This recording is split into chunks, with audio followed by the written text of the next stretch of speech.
লালবাগ এলাকার ২৪ নম্বর ওয়ার্ডের এই শ্মশানঘাট এলাকাটি অত্যন্ত প্রসিদ্ধ একটি স্থান এবং এই জায়গাতে আমাদের মাননীয় প্রধানমন্ত্রী গতকালকের একটি জাতীয় দৈনিকে এই যে ঠিক মাঠের ঠিক ডান পাশে একটি ছোট্ট একটি পার্কের মতো একটি জায়গা আছে এবং সেখানে ছোট্ট শিশুরা খুব জরাজীর্ণ একটি মাঠের মতো একটি জায়গাতে তারা খেলাধুলা করছিল। মাঠের অবস্থাটি আসলে আমরা নিজেরাই এখন এসে সরজমিনে দেখলাম এবং সেই ছবিটি যখন পত্রিকায় আমাদের মাননীয় প্রধানমন্ত্রী দেখেছেন, দেখা মাত্রই তিনি একটি ছবি তুলে আমার কাছে পাঠিয়েছেন এবং আমাদের যে সংসদ সদস্য রয়েছে তাকে বিষয়টা অবগত করেছেন এবং তাৎক্ষণিকভাবে আমাদেরকে, যেহেতু এটা আমরা রাতের বেলা জেনেছি, যার কারণে আমরা আজকে সকালবেলা এখানে এসেছি এবং আমাদের মাননীয় প্রধানমন্ত্রী খেলার মাঠ বা বাচ্চাদের বা আমাদের ঢাকা মহানগরী সহ সারা বাংলাদেশের মাঠগুলোকে সংরক্ষণ করার জন্য ইতিমধ্যে আমাদেরকে নির্দেশনা দিয়েছেন। একটি প্রধানমন্ত্রী কার্যালয় থেকে একটি কমিটিও করে দেওয়া হয়েছে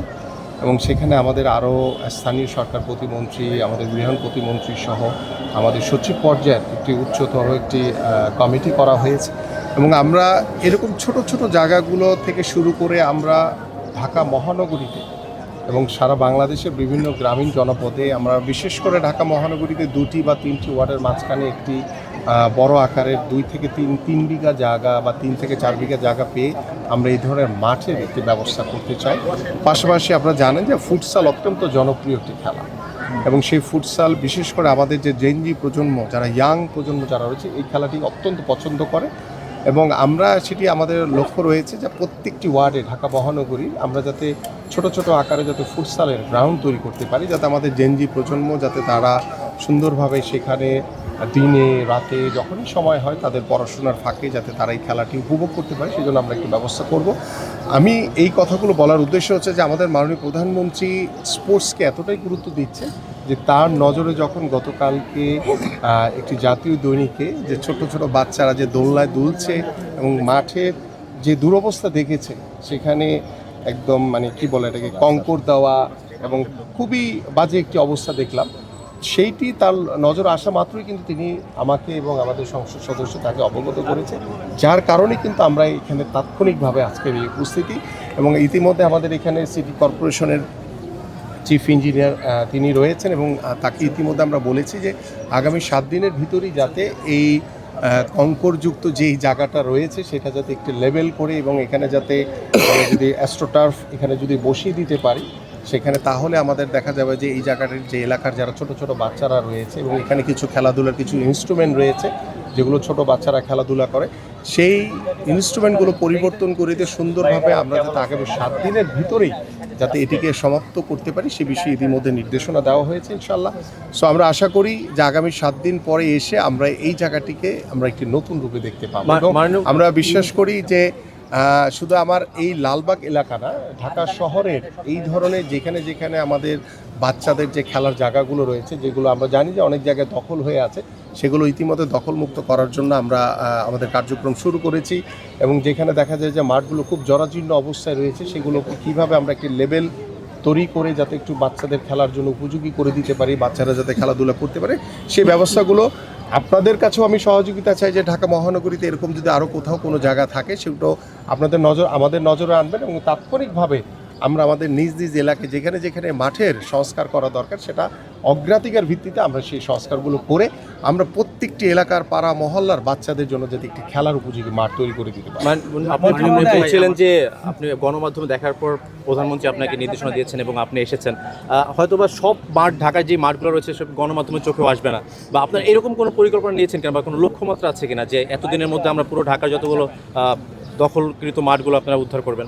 আমরা ইতিমধ্যে আমি বলেছি যে আমাদের প্রধানমন্ত্রীর কার্যালয় থেকে একটি উচ্চতর কমিটি করে দেওয়া হয়েছে, সেখানে আমাদের 3 জন মন্ত্রী রয়েছে, আমরা আমাদের সচিব পর্যায়ে প্রায় 10 থেকে 12 জন সচিব রয়েছেন। আমরা ঢাকা মহানগরীতে ইতিমধ্যে আমরা আমাদের সচিব লেভেলে যারা রয়েছেন তাদের নেতৃত্বে ঢাকা মহানগরীর বিভিন্ন স্পট ইতিমধ্যে তারা ভিজিট করেছে এবং আনুষ্ঠানিকভাবে আমি সহ আমাদের মাননীয় মন্ত্রী যারা রয়েছেন তারা সহ সচিববৃন্দ সহ আমরা আগামীতে কয়েকদিনের ভিতরেই আমরা আশা করছি যে 10 তারিখের পরপরই একটি সময়ে আমরা ঢাকা মহানগরীর উত্তর এবং দক্ষিণে যেখানে যেখানে মাঠ ভিজিট করা দরকার, সেই মাঠগুলো ভিজিট করে যেখানে দখল অবস্থায় রয়েছে সেগুলোকে দখলমুক্ত করা, যেখানে সংস্কার করা দরকার রয়েছে সেগুলোকে সংস্কার করা, সার্বিক বিষয় নিয়ে ইতিমধ্যে আমাদের কার্যক্রম চলমান রয়েছে।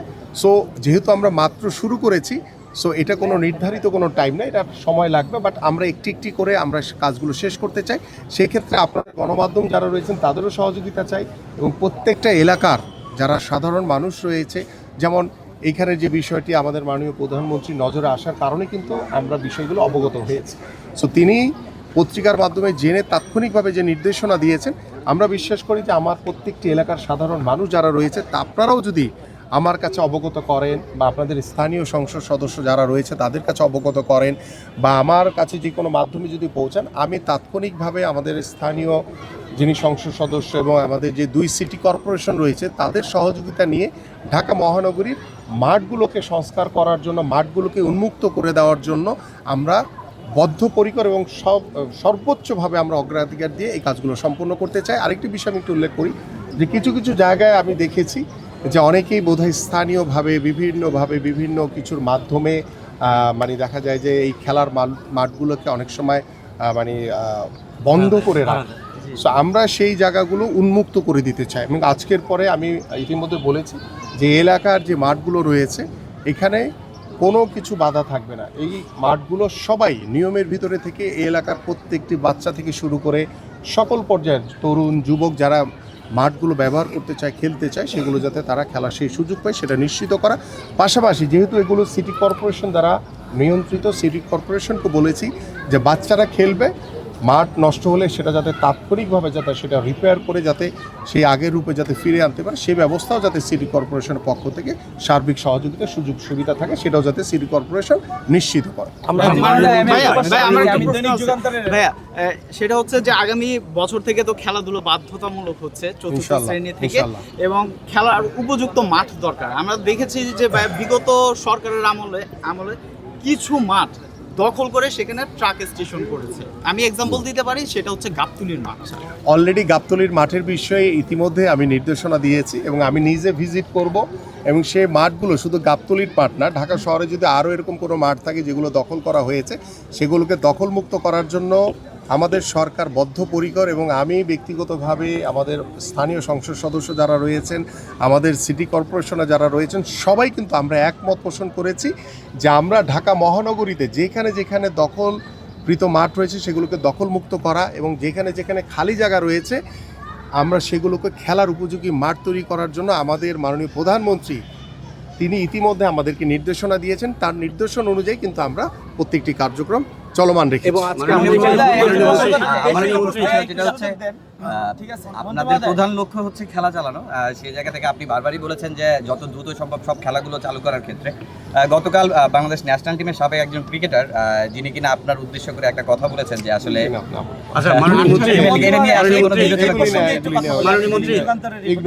রোদ্রে একটু শর্ট করেন। এলাকাগুলো দেখি, আমার নাম জহিরুল সালিম। এইখানে আপনি যে মাঠটিতে আজকে এসেছেন এই মাঠটি অনেক ভালো। এই মাঠ অনুযায়ী অন্য যে এই মাঠগুলার অনুপাতে অন্যান্য মাঠগুলার আরো বেহাল অবস্থা, কিন্তু এই মাঠের সম্পর্কে আমার কাছে একটা সুনির্দিষ্ট অভিযোগ রয়েছে। এই মাঠে এলাকার কিছু লোকজন মিলে যেরকম অলরেডি উত্তর দিয়েছি, জি একটা ভাড়া দেওয়া হয়, এইটাই আমি উত্তর দিয়েছি, সেটা একটু আগে এটা বলেছি কিন্তু অলরেডি যে এখানে কোনো ভাড়া দেওয়া না, এটা ওপেন থাকবে, উন্মুক্ত থাকবে আজকের পর থেকে। এখানে কোনো ভাড়ার বিনিময়ে আর কখনোই কোনো মাঠ বরাদ্দ দেওয়া হবে না।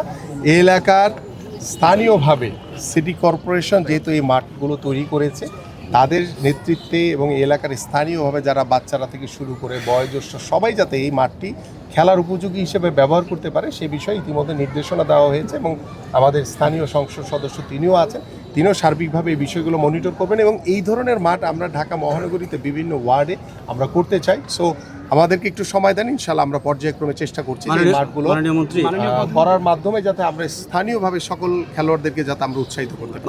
আমি নিউজের সাংবাদিক, হ্যাঁ আপনারই বোধহয় নিউজটা রাইট।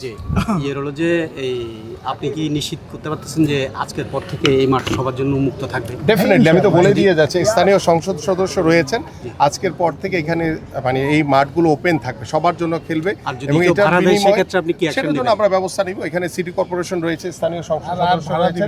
না, আমি এটা- সকালে এসে খবর নিয়েছি এখানে যে এখানে সবাইকেই জবাবদিহিতার আওতায় আনতে হবে। জবাবদিহিতার আওতায় এনে আমরা নিশ্চিত করতে চাই। এখন অগোচরে আপনিও সারাক্ষণ এটা খেয়াল রাখতে পারবেন না, আমিও পারবো না।